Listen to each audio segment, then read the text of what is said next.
अस्सलामुअलैकुम, this is Mohit Pirzada in Washington, United states. मेरे सामने बहुत सी डेवलपमेंट्स हैं,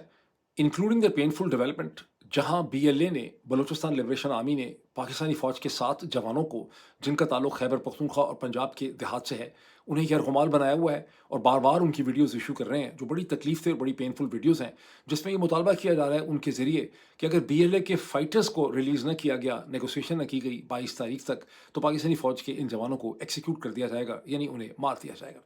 ये एक बड़ी तकलीफ़ से, बड़ी पेनफुल किस्म की सिचुएशन है, इसकी बड़ी पॉलिटिकल इम्प्लिकेशंस हैं। मैं इसको भी डिस्कस करूँगा अपाचे पाकिस्तान के लिए, जीएचक्यू के लिए, आईएसआई के लिए, इंटेलिजेंस के लिए क्या वे फॉरवर्ड हो सकता है, वो भी मैं डिस्कस करना चाहूँगा। लेकिन इससे पहले मैं पाकिस्तान, हिंदुस्तान, मशरक़ वस्ता, ईरान, इज़राइल और अमेरिका के हवाले से एक बड़ी पिक्चर जो है मैं आपके सामने रखना चाहता हूँ। मैं बड़ी पिक्चर कैसे दे सकता हूँ, उसकी वजह है कि मैं वाशिंगटन डीसी के अंदर हूँ और वाशिंगटन डीसी के अंदर से जिस तरह से आप दुनिया को देख सकते हैं, वो कहीं और बाहर से देखना मुमकिन नहीं है। यही वजह है कि अगर पाकिस्तान के अखबारात को देखें, ज़राए अबलाग को देखें, पाकिस्तान के टेलीविज़न को देखें, सोशल मीडिया को देखें, तो कहीं आपको एक रियलाइज़ेशन नज़र नहीं आती, किसी को एहसास नहीं है, किसी को इसकी आगाही नहीं है कि अगले चंद दिनों के अंदर पाकिस्तान के इलाके के अंदर, पाकिस्तान के नेबरहुड में एक बहुत बड़ी जंग का आगाज़ होने वाला है ईरान के ख़िलाफ़। और ये कोई नॉर्मल एयर स्ट्राइक्स नहीं होंगी, ये एक बहुत बड़ी जंग होगी, जिसके नतीजे में इस खित्ते की पॉलिटिक्स बदल जाएगी। पूरा इलाका जो है वो डिस्टेबलाइज़ हो सकता है और इसकी पूरी पॉलिटिक्स जो है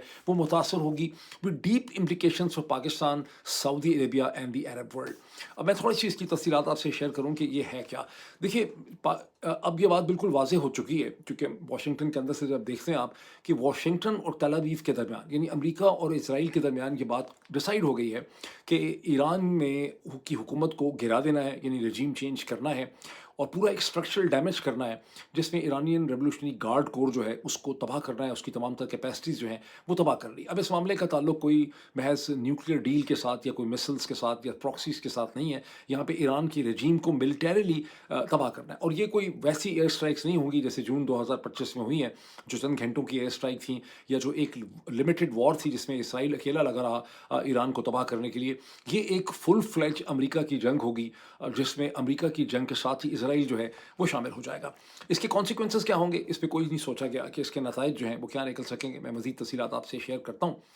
अच्छा, अब इसमें पाकिस्तान का क्या रोल हो सकता है मुमकिना तौर पे? इसको समझने के लिए बड़ा ज़रूरी है कि 19 तारीख को जो बोर्ड ऑफ़ पीस की मीटिंग हुई है, उसके चीदा-चीदा जो नुकात या पॉइंट्स हैं, उसको भी हम ज़रा देख लें, तो हमें समझ आता है कि पाकिस्तान का क्या रोल हो सकता है। अभी देखते हैं कि बोर्ड ऑफ़ पीस की जो मीटिंग होती है, उसमें अमेरिका के सदर डोनाल्ड ट्रंप जो है बहुत गैर मामूली तरीके से, बहुत अनयूजुअल, अनएक्सपेक्टेड तरीके से पाकिस्तान के बेकार किस्म के जो फॉर्म 47 के वज़ीर-ए-आज़म हैं, शहबाज़ शरीफ, उनको बहुत प्यार से, शफ़क़त से घसीट के बाकायदा एम्ब्रेस करते हैं, अपने करीब ले आते हैं और आपके ज़हन में सवाल पैदा होता है कि शहबाज शरीफ जैसे बेकार आदमी में ऐसी क्या खूबी जो है वो अमेरिका के सदर को नज़र आ रही है, और पाकिस्तान के आर्मी चीफ की भी वो एक बार फिर बेइंतहा तारीफ़ करते हैं। हिंदुस्तान का एक जहाज़ उन्होंने और गिरा दिया, अब पहले 10 थे, अब हिंदुस्तान के उन्होंने 11 जहाज़ जो हैं वो गिरा दिए हैं, जिसकी वजह से लोग महसूस करते हैं कि अगर डोनाल्ड ट्रंप को मौका मिलेगा तो अगले चंद हफ्तों या महीनों में हिंदुस्तान की तमाम एयरफोर्स को डोनाल्ड ट्रंप अपनी स्पीचेज़ के ज़रिए जो है वो गिरा देंगे।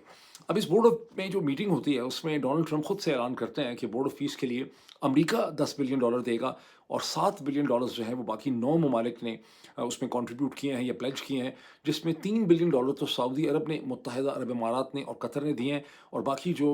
$4 बिलियन हैं वो 6 और ममालिक जो हैं, जिसमें काज़ाख्स्तान भी है, जिसके अंदर ओमान भी है, जिसके अंदर बहरीन भी है, उन सब ने वो कंट्रीब्यूट किए हैं। लेकिन आप फिर देखते हैं कि ट्रूप्स, ये बड़ा इंपॉर्टेंट पॉइंट है कि 5 ममालिक जो हैं उन्होंने ट्रूप्स प्लेज किए हैं, जिसमें सबसे बड़ा कंटेंजेंट जो है वो इंडोनेशिया का होगा 7 या 8 हज़ार का, उसके अलावा काज़ाख्स्तान का होगा, उसमें कोसोवो हो सकता है, उसमें मोरक्को ने प्लेज किए हैं, अल्बानिया ने प्लेज किए हैं, और जॉर्डन ने और इजिप्ट ने पुलिस फोर्सेस प्लेज किए हैं। इसका मैं ज़िक्र क्यों कर रहा हूँ? पाकिस्तान एब्सेंट है। पाकिस्तान ने ना पुलिस फोर्सेस, ना आर्मी के कोई यूनिट्स इसमें प्लेज किए हैं, ना पाकिस्तान ने कोई पुलिस फोर्सेस यहाँ पे प्लेज किए हैं। फिर पाकिस्तान ने ऐसा क्या इंपॉर्टेंट रोल प्ले करना है इस स्टेज पे डोनाल्ड ट्रंप के लिए, जिसकी वजह से शहबाज शरीफ साहब को ऐसे करके प्यार से डोनाल्ड ट्रंप एम्ब्रेस करते हैं और आसिम मुनीर की बेतहाशा तारीफ़ करते हैं। पाकिस्तान के अंदर से इसे कैसे देखा गया है? पाकिस्तान के अखबारात में बड़ी-बड़ी हेडलाइन्स लगाई गई हैं, 3, 4, 5 बहुत बड़ी-बड़ी, जिसमें बताया गया है कि कैसे ये जो ट्रिप था उसमें अता तारड़ साहब की एक हेडलाइन स्टेटमेंट लगी। अता तारड़ तारड़ तारड़ जो हैं, उनकी स्टेटमेंट लगी है कि पाकिस्तान की जो अहमियत है वो दुनिया के पॉलिटिकल ऑर्डर के अंदर बहुत बढ़ गई है। जिस तरह से पाकिस्तान को एम्ब्रेस किया गया, शहबाज शरीफ साहब को जिस तरह से रिसीव किया गया या उनको हाथ लगाया गया और टच किया गया उनको, और जिस तरह से आर्मी चीफ जो है उनकी तारीफ की गई है, तो पाकिस्तान की अहमियत जो है लगता है कि दुनिया में बहुत बढ़ गई है। एक हेडलाइन ये भी लगाई गई है कि कैसे शहबाज शरीफ साहब ने और इसहाक डार साहब ने इस मीटिंग के बाद उन्होंने अमेरिका के secretary of state Marco Rubio से मुलाकात की और दुनिया के तमाम इश्यूज जो हैं स्ट्रेटेजिक नेचर के, उनके ऊपर आपस में बातचीत हुई, बिल्कुल ऐसे जैसे कि अमेरिका और चीन की कोई डिस्कशन हो रही है, ये चीन और रूस की कोई डिस्कशन हो रही है। लेकिन मार्को रूबियो ने, उसमें ये भी है कि मार्को रूबियो ने बलूचिस्तान में जो हमले हुए हैं उस पर भी बहुत ज़्यादा उन्होंने अफसोस किया। फिर इस्लामाबाद के अंदर इमाम बारगाह के ऊपर जो हमला हुआ उस पर भी उन्होंने बहुत ज़्यादा अफसोस किया। लेकिन जब आप मार्को रूबियो का अपना ट्वीट देखते हैं तो उसमें 3-4 लाइनों का एक पैराग्राफ है जिसमें वो कहते हैं कि बड़ी अच्छी मीटिंग हुई और उसमें स्ट्रेटेजिक म्यूचुअल इंटरेस्ट के इश्यूज़ को, मिनरल जो सप्लाईज हैं उसके इश्यूज़ को, और उसके अलावा जो जॉइंट हमारी एफर्ट है अगेंस्ट टेररिज्म, दहशतगर्दी, उसके ऊपर हमारी अच्छी बातचीत जो है वो हुई है। लेकिन अब इसमें बड़ी इंटरेस्टिंग बात चीज़ें हैं जिनको समझना बहुत ज़रूरी है। ना कहने की दुनिया, हाथी की दांत दिखाने की और खाने की और। दिसंबर 2025 के आखिरी हफ्ते में 20 के 22 से 23 दिसंबर को अमेरिका ने और डोनाल्ड ट्रंप की जो इंतज़ामिया है उन्होंने रेयर अर्थ मेटल्स और मिनरल्स के हवाले से, जो क्रिटिकल मिनरल सप्लाई है उस हवाले से उन्होंने एक बहुत इंपॉर्टेंट इनिशिएटिव लिया दुनिया के साथ कोऑपरेशन का, जिसका नाम है, जिसको कहा गया है पैक्स सिलिका। यानी किस तरह से सिलिकॉन वैली के लिए जो क्रिटिकल मिनरल्स हैं उनकी सप्लाई को मेंटेन रखना है और उसमें पार्टनरशिप जो है वो डेवलप करनी है। जो इसकी इनॉग्रल पहला सेशन हुआ दिसंबर 2025 में वाशिंगटन में, जिसे डिपार्टमेंट ऑफ स्टेट ने ऑर्गेनाइज किया, और मार्को रूबियो के जो सेकंड है वहाँ, जो सेकंड इन कमांड है डिपार्टमेंट ऑफ स्टेट के, उन्होंने उसको सारा लीड किया या ऑर्गेनाइज किया। उसमें जो कंट्रीज शामिल हुए उसमें अमेरिका के अलावा उसमें यूनाइटेड किंगडम, बरतानिया है, उसमें ऑस्ट्रेलिया है, उसके अंदर साउथ कोरिया है, उसके अंदर गालिबन जापान है और नीदरलैंड है। फिर इसमें और ममालिक शामिल होते चले गए। कुछ दिनों के बाद इसमें कतर की शमूलियत हो गई, फिर किसी और की हो गई। अब इसमें जो आखिरी शमूलियत हुई है 11th या 10th, वो ये हिंदुस्तान की 2 दिन पहले, जब हिंदुस्तान के अंदर India artificial intelligence AI impact seminar हुआ है, तब उसकी शमूलियत हुई। लेकिन इसमें एक और चीज़ ऐड कर दें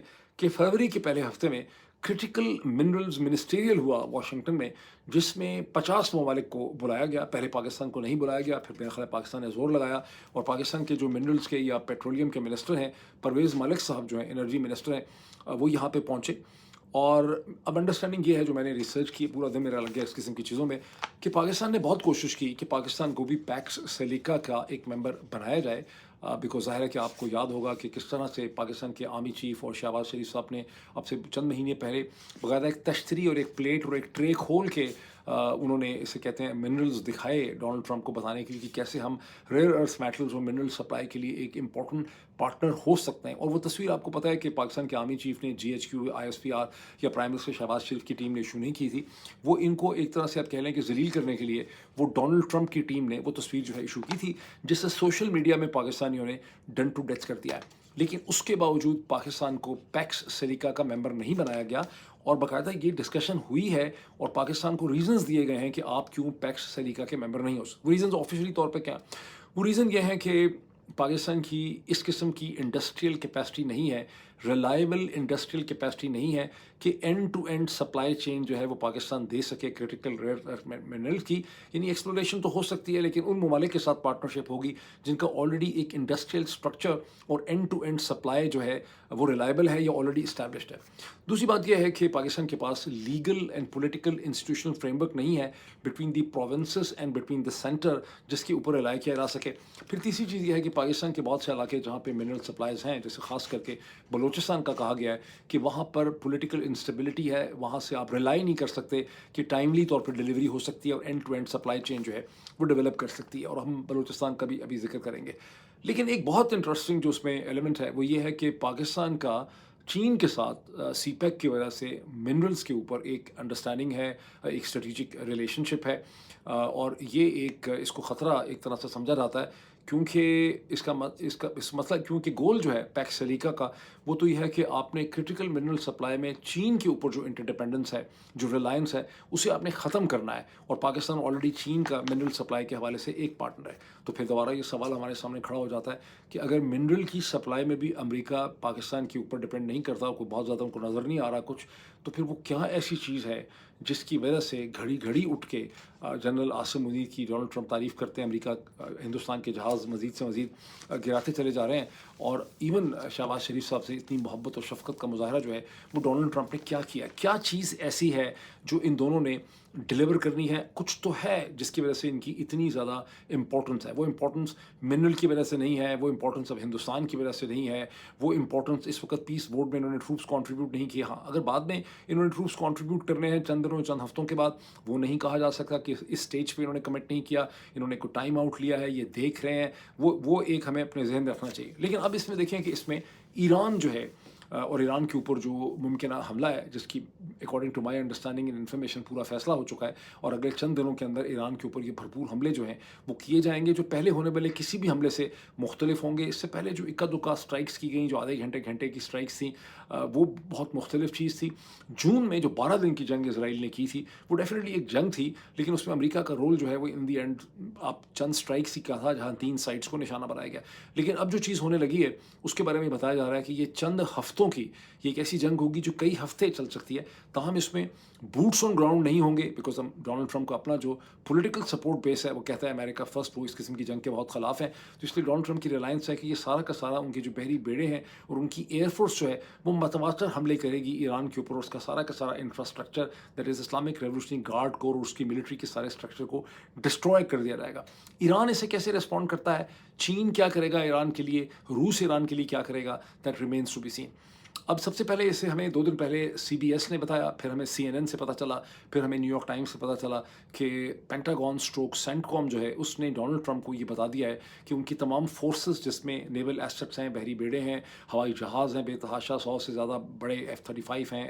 F-15 ہیں, F-16 ہیں, وہ سب ان پلیس آ چکے ہیں. اور امریکن ملٹری جو ہے وہ ایران پہ ایک بڑے حملے کے لیے جو سسٹین ہو سکتا ہے کئی ہفتوں, اس کے لیے تیار ہے. اس میں ایک بہت امپورٹنٹ جو پزل ہے وہ سیکنڈ اسٹرائک کیریئر گروپ ہے,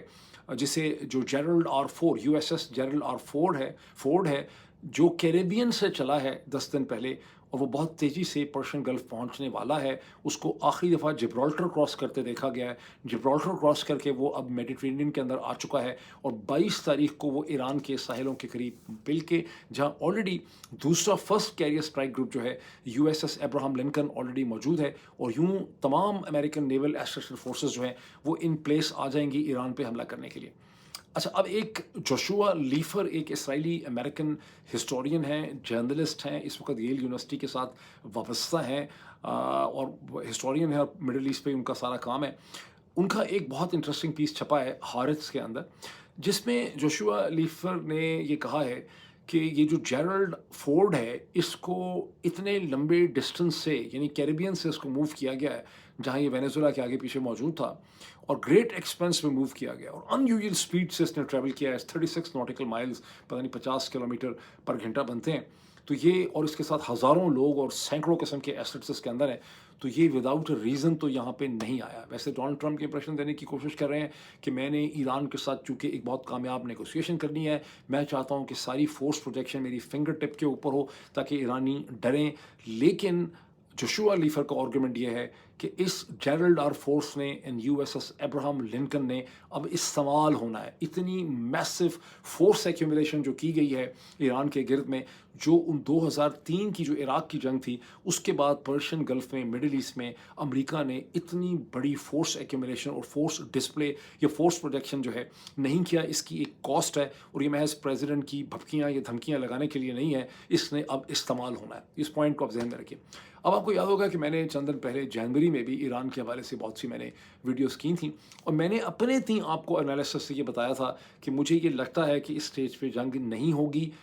کیونکہ ڈونلڈ ٹرمپ کے پاس وہ ریکوزٹ فورسز نہیں ہیں. میں نے کہا تھا ویسے تو امریکہ کے 10 بیسز ہیں, امریکہ نے اگر ایئر سٹرائکس کرنی ہو تو ایران کے اوپر امریکہ کسی وقت بھی بہت کامیاب سکسیسفل ایئر سٹرائکس کر سکتا ہے. لیکن اگر ایک بھرپور حملہ کرنا ہے تو اس کے لیے جس قسم کی فورس پروجیکشن چاہیے, نیول فورس چاہیے, بحری بیڑے چاہیے, وہ نہیں ہے. اور آپ کو یاد ہوگا کہ میں نے کہا تھا کہ ایک بحری بیڑا جو ہے وہ کہیں جاپان کے آگے پیچھے ہے, ایک بحری بیڑا جو ہے وہ کیریبین کے آگے پیچھے ہے, ایک بحری بیڑا جو ہے وہ اسے کہتے ہیں چائنا کے ساؤتھ چائنا سی میں ہے, اور اس کے بعد और फिर डोनाल्ड ट्रंप ने ऐलान किया कि चूंकि ईरान ने एक्सिक्यूशंस बंद कर दी हैं, इसराइल भी सिफारिश कर रहा है कि हमला ना करें, अरब ममालिक भी कह रहे हैं कि हमला ना करें, तो डोनाल्ड ट्रंप ने बड़ी नरमी की, उन्होंने कहा कि हम देख लेते हैं, उन्होंने हमला नहीं किया। लेकिन मैंने आपको कहा था कि हमला ना करने की वजह यह है कि डोनाल्ड ट्रंप जिस किस्म का हमला करना चाह रहे हैं, डोनाल्ड ट्रंप के पास उस किस्म की ताकत जो है वहाँ पे प्रेजेंट नहीं है। उसके बाद फिर उन्होंने चंद दिन के बाद यूएसएस अब्राहम लिंकन को मूव किया, जो पहले पहुंचा, उसके बाद उन्होंने जेरल्ड आर फोर्ड को वहां से मूव किया, और इसी टाइम में इसराइल के प्राइम मिनिस्टर ने 11-12 फरवरी को दोबारा आके, पहले उन्होंने मुलाकात की थी डोनाल्ड ट्रंप के साथ दिसंबर के आखिर में, आपको याद होगा 29 दिसंबर को, क्रिसमस से पहले वो मिलना चाहते थे, लेकिन उनको क्रिसमस से पहले अमेरिका के सदर के साथ उनकी मुलाकात नहीं हो सकी थी। फिर 29 दिसंबर को उन्होंने मुलाकात की, और जब उन्होंने 29 दिसंबर को मुलाकात की तो 2 दिन हो चुके थे, ईरान में मैसिव प्रोटेस्ट हो रही थी, जिसके बाद इल्ज़ाम लगाया गया कि वहाँ पे हज़ारों लोगों को ईरान के रेवोल्यूशनरी गार्ड्स ने, हुकूमत ने हलाक कर दिया है, अपनी काउंटर जो स्ट्राइक्स की हैं, ये जो क्रैकडाउन किया है। और दूसरी तरफ से ईरान की हुकूमत ने ये इल्ज़ाम लगाया कि जो सारे प्रोटेस्टर्स हैं, इसके अंदर इसराइल की इंटेलिजेंस का, और इसराइल ने बाकायदा अपने लोग जो हैं इसमें इंट्रोड्यूस किए हैं। तो ये वो सारा बैकग्राउंड उस वक्त था। अब सेकंड मुलाकात जो है वो 11 या 12 फरवरी को नेतन्याहू की वाशिंगटन में डोनाल्ड ट्रंप के साथ हुई। ये सारा बैकग्राउंड ज़हन में रखें, अब देखें क्या है कहाँ कहानी। देखें, डोनाल्ड ट्रंप की जो पब्लिक स्टेटमेंट्स हैं वो तो ये हैं कि मुझे अगर डील नहीं मिलेगी तो फिर बड़े डेंजरस कॉन्सिक्वेंसेस होंगे, और वो कभी ईरान के न्यूक्लियर प्रोग्राम की बात करते हैं, कभी उसके मिसाइल्स की बात करते हैं कि इसराइल को ख़तरा है, कभी कहते हैं कि प्रोटेस्टर्स के साथ बहुत बुरा किया है मैंने, प्रो डेमोक्रेसी प्रोटेस्टर्स को सिक्योर करना है, और कभी वो कहते हैं कि रिजीम चेंज से ज़्यादा बेहतर और खूबसूरत चीज़ जो है वो कहीं नहीं, कुछ नहीं हो सकती। और चूँकि डोनाल्ड ट्रंप की अपनी टीम जो है वो उनसे बहुत ज़्यादा डरती है, तो इसी किस्म की बातें जो है मार्को रूबियो भी कर रहे हैं, इसी किस्म की बातें जेडी वैंस भी कर रहे हैं, और 28 तारीख को अमेरिका के secretary of state Marco Rubio जो हैं, उनको समन किया गया है टेल अवीव में, 28 फरवरी को वो टेल अवीव पहुंचेंगे। क्या उनके पहुंचने से पहले हमला हो जाएगा, या उनके पहुंचने के बाद मार्च के पहले दिनों में ये हमला होगा, ये भी हम इस वक्त ठीक तरह से नहीं कह सकते। अच्छा, अब ये देखें कि जो अमेरिका के अंदर जो लिबरल जूविश वॉइसेस और एनालिस्ट हैं, जिसमें बहुत से हैं, लेकिन मैंने बहुत डिटेल पीसेस पढ़े हैं, थॉमस फ्रीडमैन का जो 17 तारीख को पब्लिश हुआ, मिशेल गोल्डबर्ग का जो 19 तारीख को पब्लिश हुआ, और इनको ये परेशानी है कि नेतन्याहू जो एक ईवल कैरेक्टर है, जो एक इंतहा पसंद है, उसने इसराइल के अंदर मजहबी इंतहा पसंदों के साथ मिलकर वहाँ की सियासत पे, वहाँ की अदालतों पे कंट्रोल हासिल कर लिया है। वो इसराइल के मुस्तकबिल के लिए ख़तरनाक है, और थॉमस फ्रीडमैन का कहना है कि अगर इसराइल के लोगों ने खुदकुशी का फ़ैसला कर ही लिया है अपनी गलतियों की वजह से, तो चलें फिर भी हम बर्दाश्त कर लें, लेकिन ये हमें भी साथ मरवा रहे हैं। अब ये क्या बात हुई? वो ये कह रहे हैं, और मिशेल गोल्डबर्ग भी ये कह रही हैं कि ये जो कुछ किया जा रहा है, इसके नतीजे में यूरोप में, अमेरिका में और मुस्लिम दुनिया में, मुस्लिम दुनिया तो चलें भाड़ में डालें उनके हिसाब से, लेकिन अमेरिका में और यूरोप में यहूदियों से नफ़रत में बेपनाह इजाफा हो जाएगा। पहले ही 7 अक्टूबर के बाद जो 2 साल की जंग चली है, उसके नतीजे में अमेरिका का राइट और अमेरिका का लेफ़्ट जो है, वो यहूदियों को हर चीज़ के लिए ज़िम्मेदार समझने लग गया है, वो उनसे नफ़रत करने लग गया है, उनकी इज़्ज़त में बहुत कमी आ गई है। थॉमस फ्रीडमैन का ये ख़्याल है कि हम बहुत ज़्यादा गैर महफूज हो जाएंगे, और ये नेतन्याहू ने डोनाल्ड ट्रंप के ऊपर जो है वो कब्ज़ा किया हुआ है। अच्छा, अब गोल्डबर्ग तो ये भी कहती है कि ये ट्रंप खाली नेतन्याहू के कंट्रोल में नहीं है, डोनाल्ड ट्रंप का अपना ईगो प्रॉब्लम है। डोनाल्ड ट्रंप ये समझते हैं कि जिस तरह से मैंने वेनेजुएला में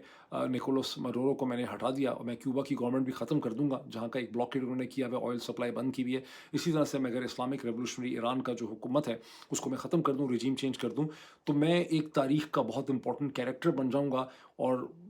अच्छा, इस वक्त उनके सामने एक कुछ लोग ये कहते हैं कि मिड टर्म का इलेक्शन जो नवंबर में होना है, वो भी डोनाल्ड ट्रंप की बहुत बड़ी प्रायोरिटी है। उनको लगता है कि मैं ये कर गुजरा कामयाब से, मैंने ईरान का नक्शा सारा बदल दिया खत्ते का, तो मिड टर्म में मैं अपना जो बेस है, इलेक्टोरल सपोर्ट बेस, उसको इतनी ताकत दे सकूंगा कि मैं वो मिड टर्म इलेक्शन जीत जाऊंगा। चंद दिन पहले डोनाल्ड ट्रंप ने ये भी कहा, मैं अभी किसी को मिला था, एक सीनियर डेमोक्रेट को, तो मैंने उनको कहा, तो उन्होंने मुझे कहा कि ये डेफिनेटली हम इलेक्शन जीत जाएंगे, और डोनाल्ड ट्रंप को बड़ी शिकस्त होगी मिड टर्म में। तो मैंने उनको कहा कि चंद दिन पहले डोनाल्ड ट्रंप ने ये भी कहा है, उससे 2 दिन पहले उन्होंने कहा था कि हम मिड टर्म इलेक्शन जीत जाएंगे, तो वो कहने लगे नहीं, पागल है कि कभी नहीं जीत सकते। लेकिन अगर डोनाल्ड ट्रंप के जहन में ये है कि मैं ईरान की सक्सेसफुल मिलिट्री कैंपेन को, अपने सपोर्ट बेस को मैं सेल कर सकूं, तो फिर वो मिड टर्म इलेक्शन भी जीत सकते हैं, बिकॉज एक आपको पता है कि जंगों के जरिए आप अपने बेस को बहुत ज़्यादा एनर्जाइज जो है वो कर लेते हैं।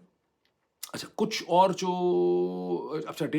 اچھا میں تھوڑا سا آپ کو یہ بتا دوں کہ جہاں ڈونلڈ ٹرمپ اپنے آپ کو بہت بڑا ہیرو سمجھتے ہیں، وہاں یہ شخص جو ہے بینیامن نیتن یاہو، اس کی پوری کتاب میں نے 2023 میں پڑھی تھی۔ 7 اکتوبر 2023 کے واقعات سے چند مہینے پہلے یہ بک پبلش ہوئی تھی۔ آپ اس کی فرنٹ پہ پکچر دیکھیں، اس کی بیک پہ پکچر دیکھیں،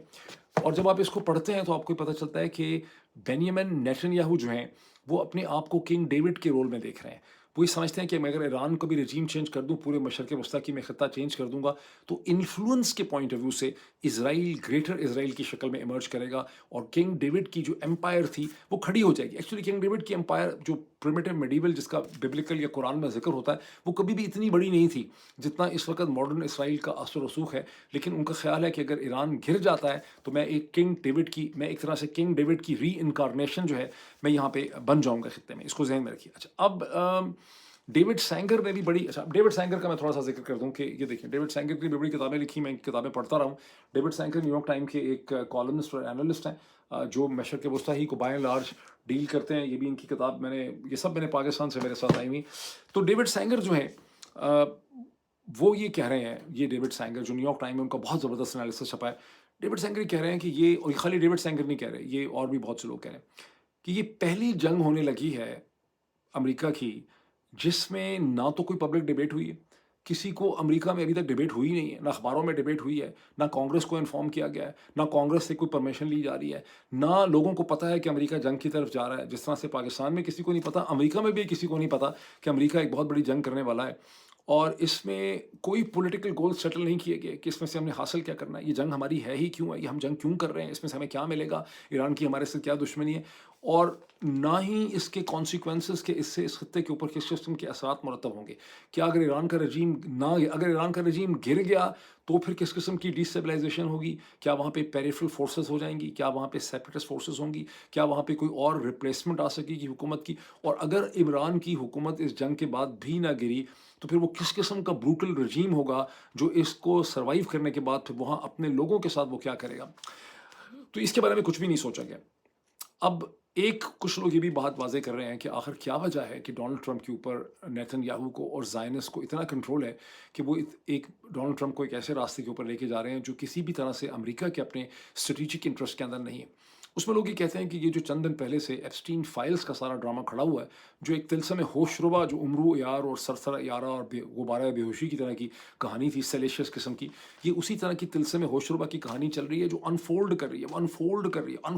رہی ہے مسلسل کہانی، اور تمام بڑے امپورٹنٹ کیریکٹر جو ہیں نارتھ امریکہ کے اور یورپ کے، وہ اس کی زد میں آ رہے ہیں۔ گزشتہ 24 گھنٹے میں پرنس اینڈریو، جن سے پرنس کا ٹائٹل چھین لیا گیا ہے، ان کو رائل فیملی سے نکال دیا گیا ہے، ان کو برٹش پولیس نے گرفتار کر لیا ایپسٹین فائلز کے حوالے سے، چند گھنٹے کے بعد ان کو انویسٹیگیشن کو چھوڑ دیا۔ لیکن آپ اندازہ لگائیں کہ اس کی تباہ کاری اور ٹاکسسٹی جو ہے ایپسٹین فائلز کی کہاں تک پہنچی ہے۔ آرگومنٹ یہ ہے کہ ڈونلڈ ٹرمپ کے اوپر بھی کوئی ایسی چیز زائنس کے پاس ہے جس کی وجہ سے ایک سدھائے ہوئے جانور کی طرح جس کو نکیل ڈالی ہوتی ہے، زائنس ڈونلڈ ٹرمپ کو کھینچ کے اپنی مرضی سے اپنی چیزیں کروا رہے ہیں۔ باٹم لائن کیا ہے؟ باٹم لائن یہ ہے کہ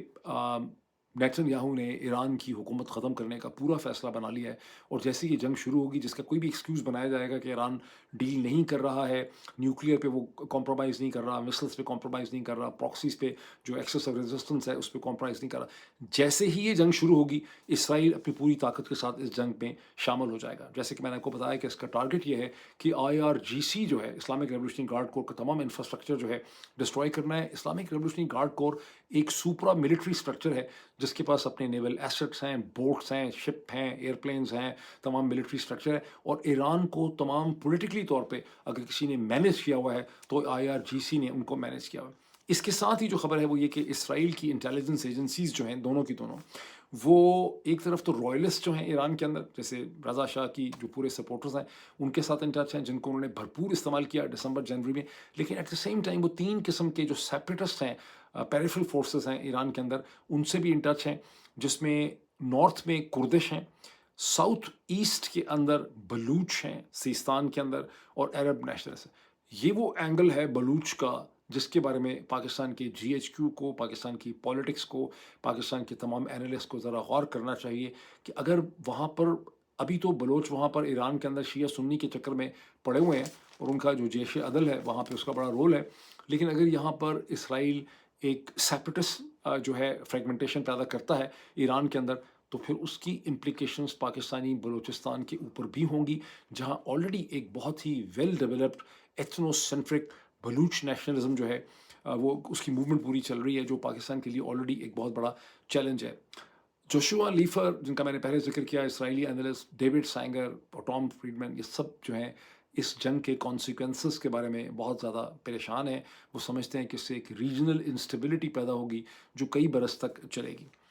اچھا، اب سوچیں کہ اس میں پاکستان، کبھی بھی پاکستان اس سے لا تعلق نہیں ہوگا۔ رول کیا ہے ہم نہیں ٹھیک طرح سے کہہ سکتے، لیکن اتنی بڑی جو جنگ ہونے چلی ہے، ظاہر ہے کہ اس کے اندر پاکستان ان افیکٹڈ تو نہیں ہوگا، اور پاکستان کی اسٹیبلشمنٹ کا اس میں ایک رول جو ہے وہ ہوگا، جو ظاہر ہے کہ ڈونلڈ ٹرمپ اور ان کی ٹیم نے